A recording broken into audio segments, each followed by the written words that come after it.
तो बच्चों, कैसे हैं आप सब। बहुत बहुत स्वागत है आपका आज की इस वीडियो में। आज की इस वीडियो में हम देखने वाले हैं बच्चों क्लास 12th का जो आपका पॉलिटिकल साइंस सब्जेक्ट है, हिंदी में जिसको बोलते हैं राजनीतिक विज्ञान। तो इस सब्जेक्ट का बच्चों जो सेकंड वाला बुक है, सेकंड वाले बुक में जो नए सिलेबस के अकॉर्डिंग जो आपका चैप्टर 4 बनता है, जिसका नाम अब बदल दिया गया है, जिसका नाम रख दिया गया है दल तथा भारत में दलीय व्यवस्था। ये कांग्रेस प्रणाली वाला चैप्टर है बच्चों। तो इस चैप्टर के बच्चों आज की इस वीडियो में हम इम्पॉर्टेंट आपका MCQ क्वेश्चंस देखने वाले हैं, जो कि आपके बोर्ड एग्जाम्स में आ सकते हैं। बहुत इंपॉर्टेंट MCQ क्वेश्चंस है, तो वीडियो को पूरा जरूर देखिएगा। तो चलिए वीडियो को शुरू करते हैं। तो पहला क्वेश्चन बच्चों आप अपनी स्क्रीन पर देख पा रहे होंगे, मैंने आपके लिए लिया है कि कांग्रेस का विभाजन कब हुआ था। आपको भी पता है कांग्रेस जो थी पहले एक थी, फिर ये दो हिस्सों में टूट गई थी। O और R बन गया था हमारा। कांग्रेस हमारा O बन गया था और क्या बन गया था हमारा, कांग्रेस R बन गया था। क्या बन गया था, कांग्रेस R बन गया था। तो ये दो हिस्सों में कब टूटी, यहाँ पर चार ऑप्शन आप देख पा रहे होंगे बच्चों। पहला है 1960, दूसरा है 1970, तीसरा है 1969 1969, चौथा है 1950। तो आपको पता होना चाहिए बच्चों, जो कांग्रेस O और R जो बनी, यानी कि कांग्रेस जो टूटी, हमारा विभाजन हुआ कांग्रेस का, वो 1969 में जो हमारा राष्ट्रपति चुनाव हुआ था, उस टाइम पे कांग्रेस का विभाजन हुआ था। कब हुआ था, 1969 में, 1969 में। तो थर्ड वाला ऑप्शन इसका सही होगा बच्चों। आगे चलते हैं, अगला प्रश्न देख लीजिए। एक बहुत ही आसान प्रश्न है, ध्यान से समझिए इस प्रश्न को कि जय जवान जय किसान का नारा किसने दिया था। हमारा जय जवान जय किसान का नारा किसने दिया था? क्या महात्मा गांधी ने नारा दिया था, इंदिरा गांधी ने दिया था, जवाहरलाल नेहरू ने दिया था, या इनमें से कोई नहीं?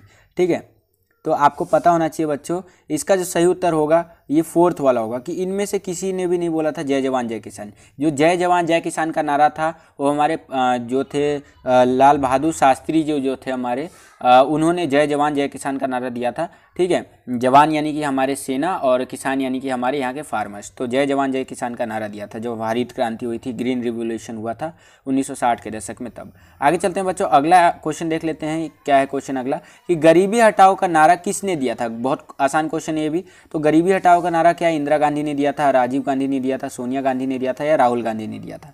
तो जाहिर सी बात है इंदिरा गांधी जी ने दिया था गरीबी हटाओ का नारा। इस नारे के कारण उनको काफ़ी लोकप्रियता भी मिली थी चुनावों में। ठीक है, तो फर्स्ट वाला ऑप्शन इसका सही होगा, इंदिरा गांधी जी ने जो है सो कि गरीबी हटाओ का नारा दिया था आपका। आगे चलते हैं बच्चों, अगला प्रश्न देख लेते हैं। फोर्थ क्वेश्चन क्या पूछ रहे हैं हमसे कि भारत में खाद्यान्न संकट किस प्रधानमंत्री के कार्यकाल में आया था? भारत में जो है खाद्यान्न का संकट जो है किस प्रधानमंत्री के कार्यकाल में आया था, ये आपको बताना है। तो यहाँ पर भी आप चार ऑप्शन देख पा रहे होंगे बच्चों। पहला आपका पंडित जवाहरलाल नेहरू, दूसरा आपका अटल बिहारी वाजपेयी, तीसरा आपका लाल बहादुर शास्त्री, और चौथा है आपका इंदिरा गांधी। ठीक है, तो आपको पता होना चाहिए बच्चों, जो आपका भारत के अंदर खाद्यान्न संकट आया था, जिसके अंदर भारत को अमेरिका से जो है खाद्यान्न यानी गेहूं वगैरह मंगाना पड़ रहा था।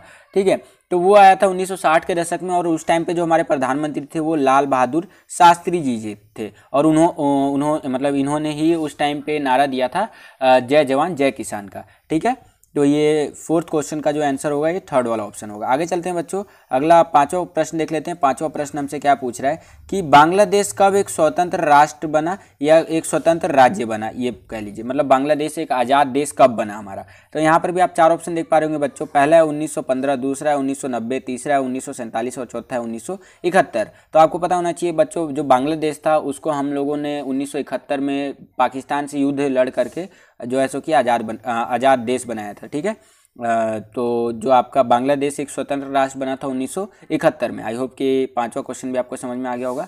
आगे चलते हैं बच्चों, अगला प्रश्न देख लेते हैं। छठा प्रश्न हमसे क्या पूछ रहा है, तो छठा प्रश्न देखिए पूछ रहा है कि 1971 के लोकसभा चुनाव में कांग्रेस पार्टी को सीटें मिली थी। तो जो 1971 का जो हमारा लोकसभा चुनाव था, ठीक है, तो उसके अंदर जो आपका कांग्रेस पार्टी थी उनको कितनी सीटें मिली थी? तो यहाँ पर चार ऑप्शन देख पा रहे होंगे बच्चों। ये चारों में से आपको सही बताना है कि 1971 का जो हमारा लोकसभा का चुनाव था उसके अंदर जो है कांग्रेस पार्टी को कितनी सीटें मिली थी। ठीक है, तो मैं हिंट दे देता हूँ आपको, गलत है, बाकी आप कमेंट सेक्शन में इसका आंसर बताइएगा।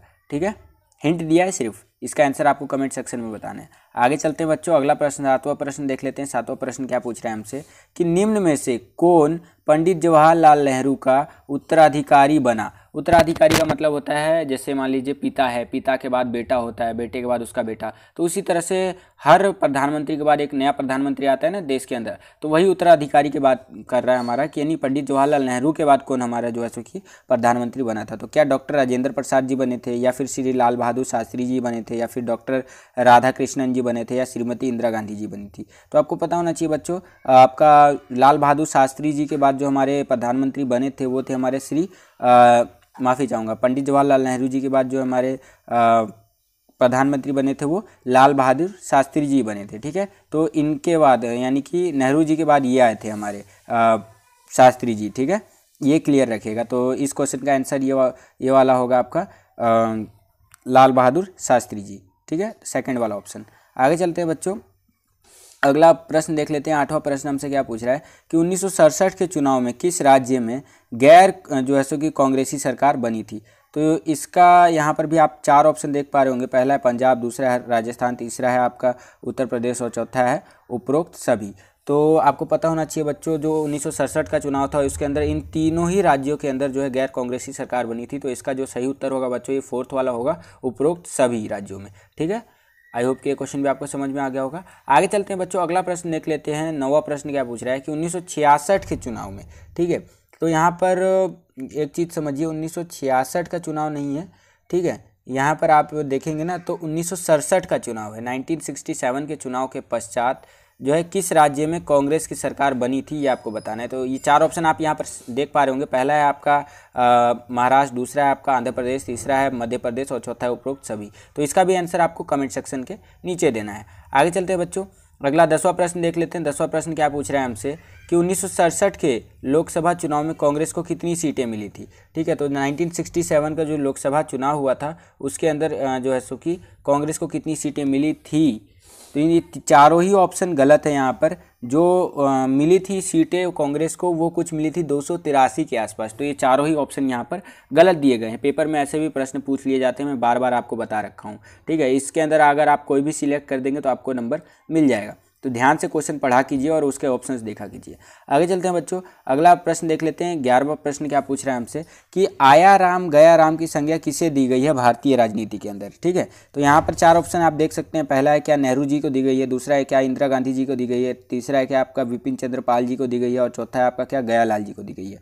तो गयालाल नाम का एक व्यक्ति था जिसने एक कुछ 9 घंटों के अंदर ही कई बारी जो है अपनी पार्टी को बदला था। उनको दल बदलू कह लीजिए या आया राम गया राम कह लीजिए। आया राम और गया राम की संज्ञा जो है हमारा गयालाल नाम का एक जो है व्यक्ति था उनको दी गई है। ठीक है, तो 11वें प्रश्न का आंसर जो होगा 4th वाला होगा।